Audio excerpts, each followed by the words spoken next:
हाय दोस्तों, welcome back to my channel. I hope आप सभी लोग सेफ़ और सिक्योर हैं। दोस्तों आज का वीडियो बहुत स्पेशल है क्योंकि हम एक बहुत स्पेशल बाइक के बारे में डिस्कशन करने वाले हैं। जैसा कि आप पीछे देख रहे हो, ये है डुकाटी की डेजर्ट स्लेज। आज मैं आप लोगों को इसके बारे में बताऊंगा। मेरे दोस्त शक्ति से इसके बारे में डिस्कशन करेंगे। तो चलिए ज़्यादा देर नहीं करेंगे, पहले आपको बाइक के कुछ शॉट्स दिखाता हूँ और फिर मेरे दोस्त शक्ति से बात करेंगे।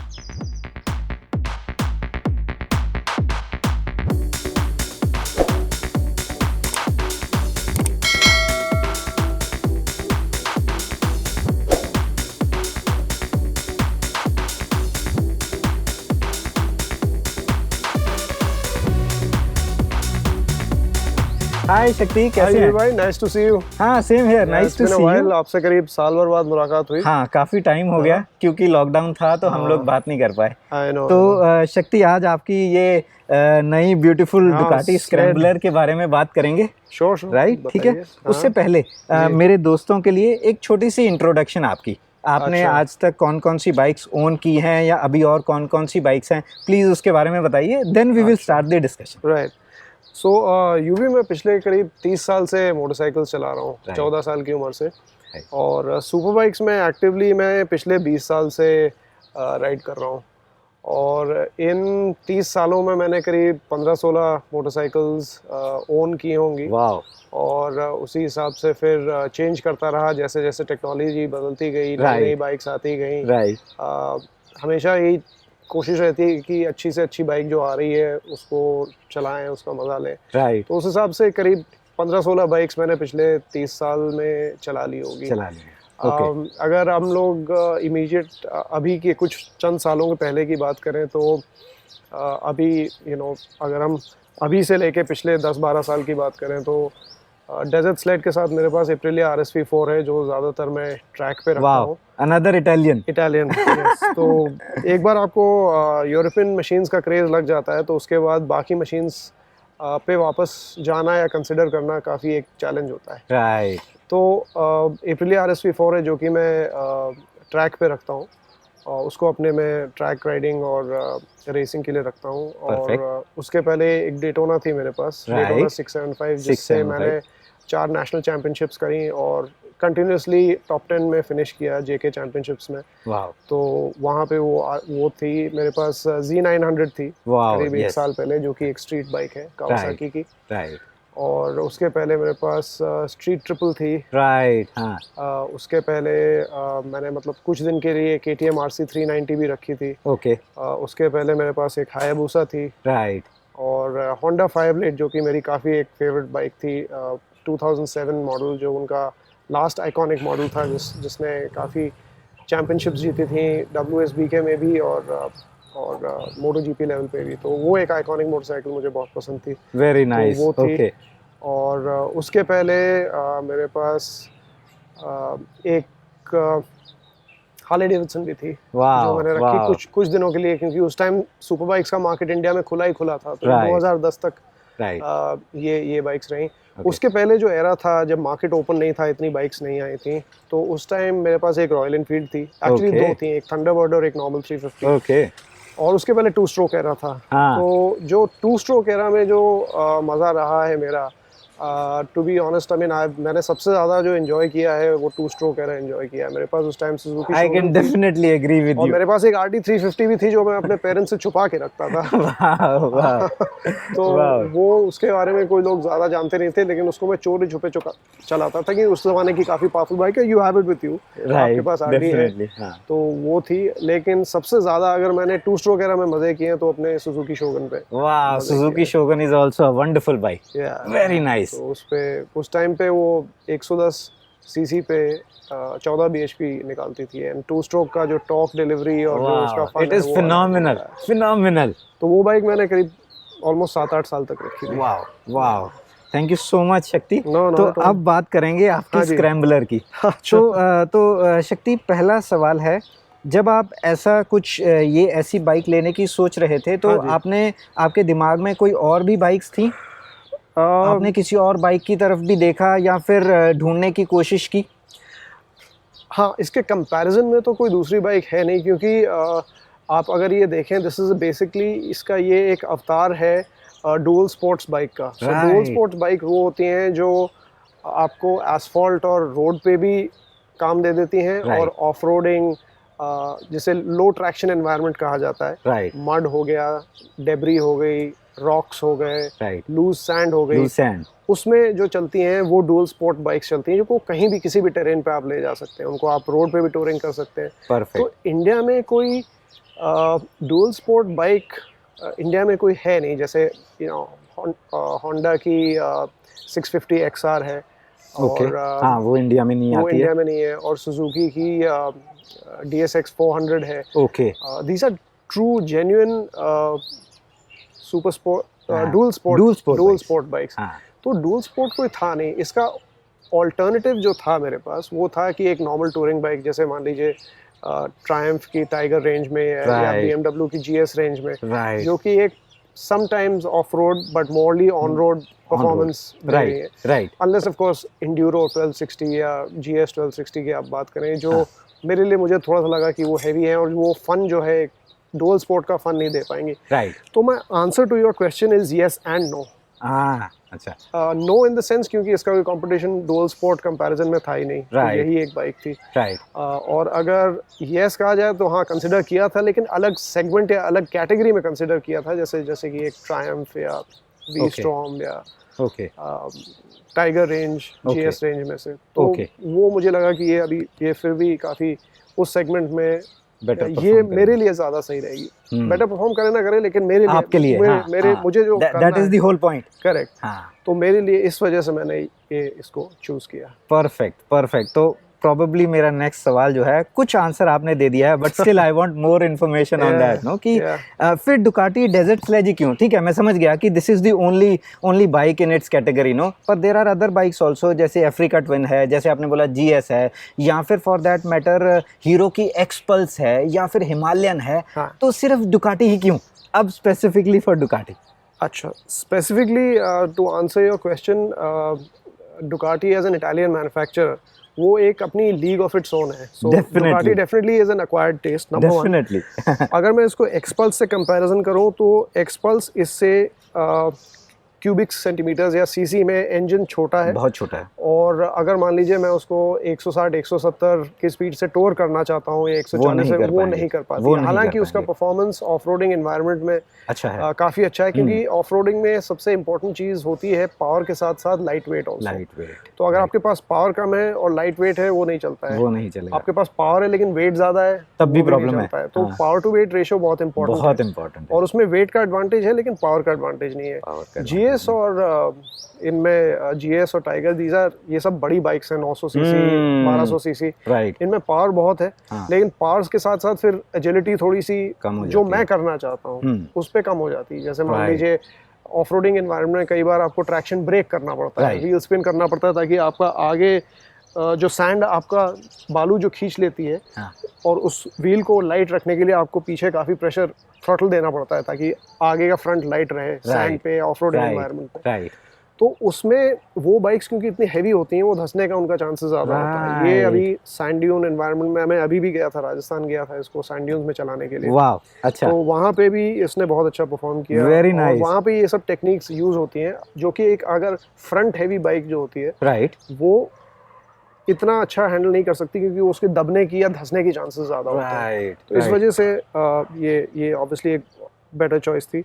और ये मोस्टली इस कैटेगरी, इस सेगमेंट की बाइक्स जो होती हैं, हर एक बाइक पर्पस बिल्ट होती है। हर एक बाइक का एक पर्पस होता है। जनरल पर्पस बाइक्स नहीं होती हैं या कम्यूटर बाइक्स नहीं होती हैं। जैसे एक सुपर स्पोर्ट है तो उसका काम है कि ट्रैक पे चलना। करेक्ट। एक अगर एडवेंचर टूरर है, उसका काम है वो लेह लद्दाख और मंगोलिया और इंटरकॉन्टिनेंटल ट्रैवल करना।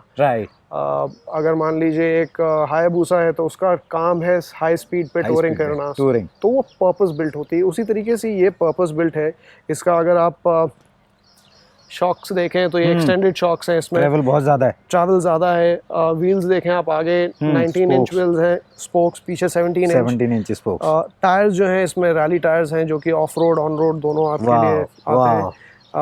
स्पोक्स आप देखिए इसमें थोड़ा सा क्रॉस है, पूरे क्रॉस नहीं है, लेकिन स्पोक्स हैं जिससे रिजिडिटी बढ़ती है, Rigidity क्योंकि अगर बढ़ती आप है, हाँ। माउंटेन ट्रेल्स पे या पहाड़ों में ट्रेल्स पे आप जा रहे हैं तो वहाँ पे हाई स्पीड्स में पत्थर आपके रिम से फ्लेक्स भी लड़ाई करेगा और रिजिडिटी भी है, दोनों चीजें। करेक्ट, तो वो रिम पे जब इम्पैक्ट करेगा तो आपका रिम बेंड नहीं होगा, तो इस वजह से इसमें स्पोक्स का यूसेज है। Combination फिर है। आपका इसमें राइडिंग मोड्स हैं, इसमें Right. ऑफ रोड मोड है, Right. इसमें ऑन रोड मोड है, राइट, जिसमें ऑफ रोड में टॉर्क डिलीवरी जो है लोअर एंड में बढ़ जाती है।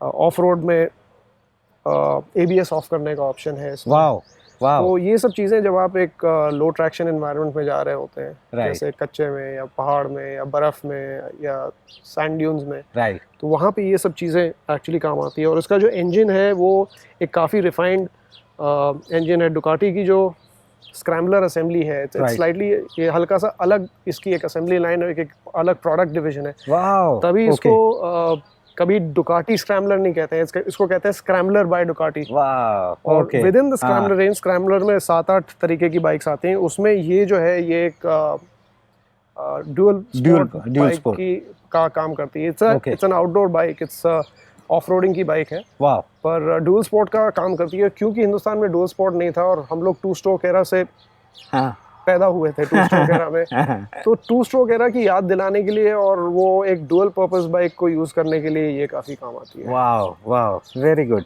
तो शक्ति, अब क्योंकि ये डुकाटी है तो काफ़ी लोगों के दिमाग में सवाल आता है कि हो सकता है कि मेंटेनेंस सर्विस कॉस्ट भी ज़्यादा होगी, तो सर्विस कॉस्ट के बारे में कुछ बताएं, अपना सर्विस सेंटर का एक्सपीरियंस बताएं प्लीज़। देखिए, डुकाटी का जो नॉर्थ इंडिया का सर्विस सेंटर है और जो डीलरशिप है, उसकी सबसे बड़ी और ख़ास बात यह है कि वो उसको एक बंच ऑफ राइडर्स मिल के चलाते हैं। राइट, तो हाँ, जो डुकाटी का जो एसेंस है वो है, और वो जो डीलरशिप यहाँ पे है वो बहुत ही rider friendly, biker friendly dealership है। वाओ, तो उनकी सर्विस भी उसी हिसाब से बहुत ही बाइकर फ्रेंडली सर्विस है। ओके, और एक बार आप सर्विस करवाने जाते हैं तो वहाँ पे प्रॉपर लाउंज है, कैफ़े है, वहाँ Very पे आप good. बैठिए, आप जाके आपकी बाइक सर्विस होगी, Very दो से 2.5 घंटे में सर्विस हो जाती है। राइट, और पहली सर्विस वैसे भी ज़्यादा कुछ होता नहीं, oil change, filter change, Okay. थोड़ा कुछ सॉफ्टवेयर अपडेट करना तो है। ओके, तो उसके हिसाब से इट्स अ वेरी मतलब बहुत ही सीमलेस और एक राइडर फ्रेंडली एक्सपीरियंस है। ओके, कॉस्ट ये है कि फर्स्ट सर्विस की कॉस्ट थोड़ी ज़्यादा होती है, वो Okay. करीब मतलब मान लीजिए करीब 10 से 11 हज़ार के बीच में है। ओके, और उसके बाद फिर आपकी जो नेक्स्ट सर्विस आती है वो 13,000 किलोमीटर पे आती है। तो 13,000 तो Right. मतलब आधी ज़्यादा बाइक से या तो चलती नहीं है, तब Right. तक राइडर्स का मन उब जाता है वो लोग। प्रोबेबली मे बी 6 से 8 महीने में आप लोग एक बार कराएंगे, अगर Correct. आप कंटिन्यूसली राइड Correct. कर रहे हैं तब भी। लेकिन बहुत ज़रूरी है कि इसको आपको टाइम पे सर्विस, एनुअल मेंटेनेंस, वो एक बाइक की लॉन्जिटिविटी को और परफॉर्मेंस को हमेशा हेल्प करता है। तो Help मेरा करता है। रिकमेंडेशन आपके यूज़र्स को सबको यही रहेगा कि अपनी बाइक के मेंटेनेंस पे पूरा ध्यान रखें, क्योंकि कई Right. लोग बाइक्स खरीद लेते हैं फिर मेंटेन नहीं हो कर पाते पाती हैं है या नहीं करते हैं, इंक्लिनेशन नहीं होती। हाँ, तो उसके negligence हिसाब भी हो से जाता है। नेग्लिजेंस भी हो जाता है, तो उसके हिसाब से परफॉर्मेंस कम हो जाता है या कोरोजन या पार्ट्स ज़्यादा वेयर आउट होने लग जाते हैं। तो it's always a good idea, एक अच्छा आइडिया है कि आप अपने सर्विस सेंटर से ही, कंपनी सर्विस सेंटर से इसको कराएं, स्पेशली इस टाइप्स की बाइक की थोड़ी सी स्पेशलाइज्ड है। परफेक्ट। तो शक्ति, सेकंड मेरा नेक्स्ट क्वेश्चन, जी। क्योंकि स्पेसिफिक बाइक है, पर्पस बिल्ट है, तो आप इसको कहाँ चलाते हैं या फिर where do you plan to ride it, आगे भी फ्यूचर में कहाँ चलाएंगे? हाँ जी, तो सबसे पहले तो मैंने इसकी अभी रनिंग इन करी है। राइट, और रनिंग इन में ही मैंने 2 राइड्स ऐसी करी हैं जहाँ पे ये थोड़ी सी ये बाइक अपनी लिमिट्स एक्सप्लोर करने के लिए पुश हुई है। वेरी गुड, तो पहला तो था राजस्थान में, जयपुर के पास दूला करके एक जगह है, Okay. आगरा हाईवे पे। ओके, तो वहाँ पे एक कुछ वर्ग किलोमीटर्स में एक ऐसी जगह है जहाँ पे आपको ट्रेल भी मिल जाती है, कच्चा रास्ता, ओके, पहाड़ी और पथरीला रास्ता, वाह, सैंड ड्यून्स, Very good. सूखी हुई रिवर बेड ओके, और बड़े ड्यून्स जिन पे आप बाइक को चढ़ा भी सकते हैं। वाह, तो एक ऐसा एनवायरनमेंट था जहाँ पे मैंने इसको 2-3 दिन चलाया ओके, और पूरा इसको एक्सप्लोर किया, राइट, ताकि जिस पर्पस के लिए ये बनी है उस पर्पस का मज़ा ये दे सके मुझे। ओके, तो पहली राइड वहाँ पे थी। Okay. दूसरा गुड़गांव के आसपास ही अरावली रेंज स्टार्ट होती है। हाँ, तो यहाँ पे भी कई ऐसी जगह हैं जहाँ पे आप इसको ले जा सकते हैं। यहाँ पे मांगर करके जगह है, यहाँ पे समर स्प्रिंट करके ट्रायथलॉन का रूट है, ओके, ऐसे करके वो आपका ऑफ रोड जोन भी है, ओराज ओके, एडवेंचर जोन, Adventure जहाँ पे zone. 4 व्हीलर्स और 2 व्हीलर्स जाते हैं। तो Right, वहाँ पे अच्छा, तो वहाँ पे। आसपास यहाँ पे ऑफ रोडिंग का गुड़गांव में काफ़ी एक अच्छा डेफिनेटली, क्योंकि अरावलीज हैं हमारे अरावलीज हैं हाँ। यहाँ पे, तो यहाँ पे अच्छा एक एनवायरनमेंट है ओके ऑफ रोडिंग का। तो अभी तक तो सिर्फ यहीं चलाई है, अभी सिर्फ 1000 किलोमीटर पे हुए हैं, रनिंग इन हुई है। बट अब इसको धीरे धीरे I will take it to ऐसी जगह जहाँ पे इसको और पुश कर सके। मैं इसमें काफ़ी एक्साइटेड हूँ जाने के लिए बर्फीले एनवायरनमेंट में, जहाँ पे बर्फ हो। तो वहाँ पे बर्फ में सबसे कम ट्रैक्शन ऑफ रोडिंग में बर्फ में होता है, राइट। तो वहाँ पे देखेंगे कैसे परफॉर्म करती है, क्या करती है। परफेक्ट। तो उन एनवायरनमेंट्स में आपको इनके जो सेटअप है उसमें भी चेंज करना पड़ता है, सस्पेंशन चेंज होता है, टायर प्रेशर चेंज होता है। और जैसे कि एसफॉल्ट राइडिंग में राइट आप जिस तरफ टर्न करते हैं उस तरफ आपको लीन करना होता है। करेक्ट। ऑफ रोडिंग में इसका उल्टा होता है, टर्न के ऑपोजिट तरफ आपको अपना वेट रखना होता है और फुट पेग्स अंदर की तरफ वेट रखना होता है। Right okay. पर थ्रॉटल कंट्रोल और विजन ऑलमोस्ट सेम रहता है। Okay okay. तो अब मेरा नेक्स्ट सवाल है कि बाइक है डुकाटी। हाँ जी। तो आपको इसमें से कौन से ऐसे पॉजिटिव पॉइंट्स हैं जो कि बहुत पसंद आए? डेफिनेटली सारी बाइक पसंद है, मगर कुछ पॉइंट्स होते हैं जो आपको बहुत अच्छे लगते हैं। हाँ। तो वो क्या पॉइंट्स हैं? सबसे बड़ा पॉइंट तो ये है कि इसका सस्पेंशन ट्रैवल इंडियन रोड्स के लिए, जो कि हर जगह आपको अगर मान लीजिए ट्रैफिक जैम भी लग जाता है तो आपको कच्चे में उतारनी पड़ती है। राइट। तो इसमें आपको सोचना नहीं पड़ता है। राइट। तो आप सीधा इसको कोई मोड नहीं चेंज करना, नॉर्मल जर्नी मोड में ही आप इसको उतार के कच्चे पक्के से आप ले जाइए। तो सस्पेंशन ट्रैवल, इसके जो रैली टायर्स हैं वो काफ़ी इंटरेस्टिंग है। ओके। इसका स्पोक्स जो है वो एक रिजिडिटी ऐड करते हैं व्हील्स को। और स्क्रैम्बलर का जो इंजन है ये काफ़ी रिफाइंड, हाँ मैंने देखा, बहुत स्मूथ इंजन, साउंड बहुत स्मूथ कर रहा था। करेक्ट। और सबसे बड़ी बात है कि ये जिस पर्पस के लिए बनी हुई है उस पर्पस के लिए इसमें आपको ज़्यादा आफ्टर मार्केट्स या मॉडिफिकेशंस नहीं करने हैं। ऑलरेडी इसमें काफ़ी चीज़ें आती हैं, जैसे हाई मडगार्ड, रेज्ड मडगार्ड, बार स्ट्रेंथनिंग के लिए ये बार प्रोटेक्टर, नीचे शील्ड है पत्थर लगने के लिए ताकि शील्ड उस तरीके से।